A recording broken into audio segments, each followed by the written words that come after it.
A company is considering investing in a new machine that requires a cash payment of $58,880 today. The machine will generate annual cash flows of $8,000 for each of the next 10 years.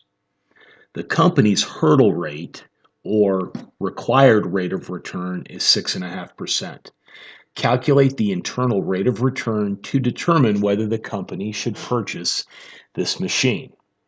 Internal rate of return is the interest rate at which the net present value of the cash flows from a project or investment equals zero. Now, we know that the investment or the cost of the new machine is $58,880. We also know that our annual net cash flow is $8,000.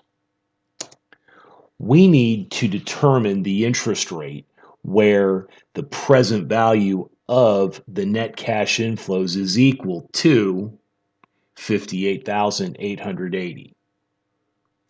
Now, we can determine the present value factor by simply taking the cost of the investment divided by our annual net cash flow.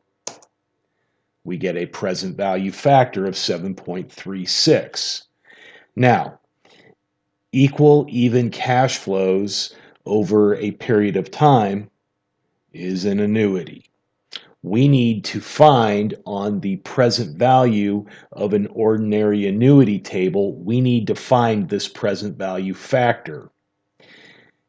When we find the present value factor, we will then be able to determine the interest rate.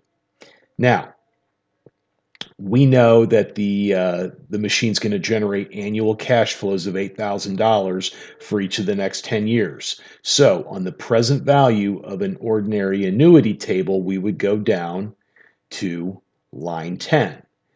And then we would move all the way over to the right until we find the present value factor of 7.36009. That corresponds with an interest rate of 6%. So we know n equals 10,